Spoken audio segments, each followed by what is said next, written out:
나는 가리라 주의 길을 가리라 주님 발자취 따라 나는 가리라 나는 가리라 주의 길을 가리라 주님 발자취 따라 나는 가리라. 아멘. 하나님 말씀 사도행전 21장 1절부터 14절의 말씀입니다.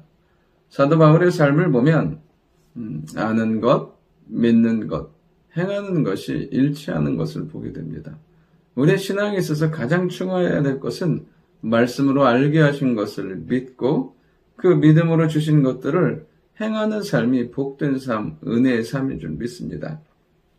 첫 번째는 하나님께서 이 바울의 모든 삶을 알게 하신다는 것입니다. 앞으로 일어날 일, 당할 일. 이제 바울이 두루에서 도착해서 제자들을 만나게 됩니다. 그런데 제자들이 성령의 감동으로 바울더러 예루살렘에 들어가지 말라고 말합니다. 그리고 또 보면 7절부터 보면 가이사랴에 이릅니다. 그러니까 아가부를 통해서 성령의 음성을 듣게 됩니다. 결박당하게 되고 이방인의 손에 넘겨지게 될 거라는 것을. 그러니까 이 바울의 삶을 하나님께서 이 복음 들고 가는 그 삶 가운데 고난이 있고 어려움이 있을 것을 알게 하세요. 쉽지 않은 여정이 기다린다는 거예요.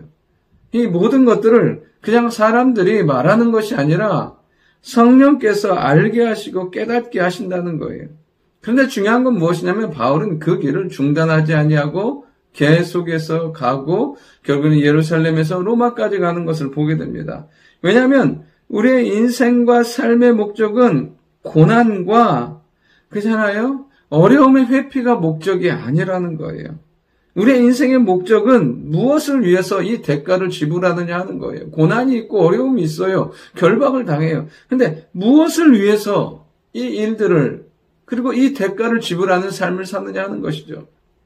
바울은 어떻습니까? 하나님과 함께 말씀의 인도 따라 복음의 역사를 위해서 가는 것을 보게 됩니다. 우리의 인생과 삶, 하나님의 말씀 가운데 항상 깨닫게 하시는 것들, 성령의 인도와 능력 가운데 주시는 것들을 아는 우리가 될 수 있기를 원하고 그것이 복음의 영광과 우리의 삶을 견고하게 하며 교회를 세우며 하나님의 나라를 위한 것들을 날마다 깨닫고 그것을 이루어가는 우리가 될 수 있기를 원합니다. 두 번째는 뭐냐면 알게 하시는 것을 믿어야 한다는 것입니다. 바울이 알았어요. 환난당하고 결박당한다는 것. 그런데 이것이 자신에게 어려움을 주기 위한, 망하게 하기 위한, 죽이기 위한 것이 아니라 하나님의 계획이고 이 모든 과정 가운데 하나님의 인도하심이 있고 마지막에는 하나님의 뜻을 이룬다는 것을 믿는 거예요. 결박당해요. 맞아요. 고난당해요. 사로잡혀가요.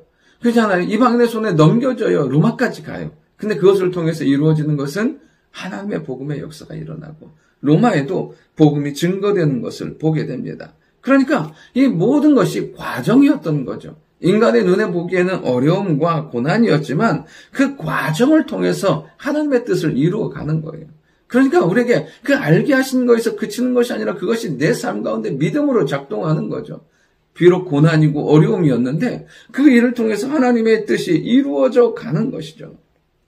중요한 건 하나님을 향한 믿음의 확신이 있잖아요. 그러면 담대함이 생겨요. 어려움이 있다니까요. 담대함이 생겨요. 다니엘의 세 친구를 보면 여러분 어떤 인생이 그 용광로와 같은 불 속에 들어갈 힘이 생기겠습니까?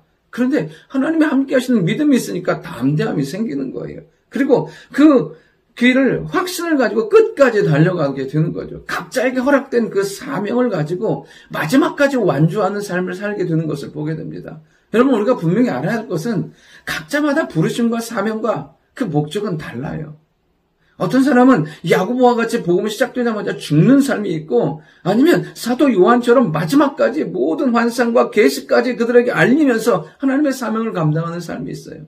여러분 부르심의 목적은 그 삶의 목적은 다 달라요. 사명은 달라요. 그러나 중요한 건 뭐냐면 하나님 주신 믿음의 확신을 가지면 그 길을 끝까지 완주할 수 있다는 거예요.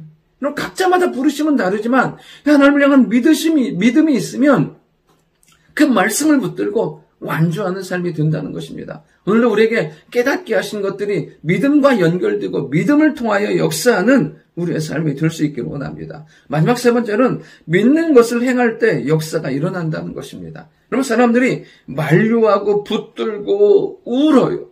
가지 말라고. 얼마나 안타까워요. 바울의 삶을 아니까, 바울의 사역을 아니까, 그의 중심을 아니까 고난당하지 않았으면 좋겠어요.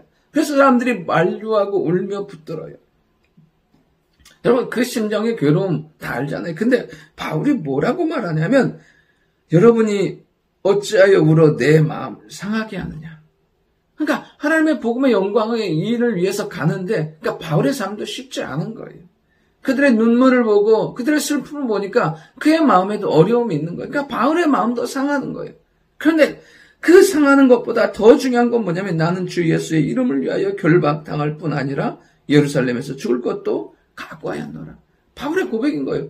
그래, 결박이 있어. 죽을 수도 있어. 그러나 나는 한 가지, 주 예수의 이름을 위해서 가는 거야. 주 예수의 복음을 증거하기 위해서 가는 거고 나는 주 예수님 때문에 죽을 거야.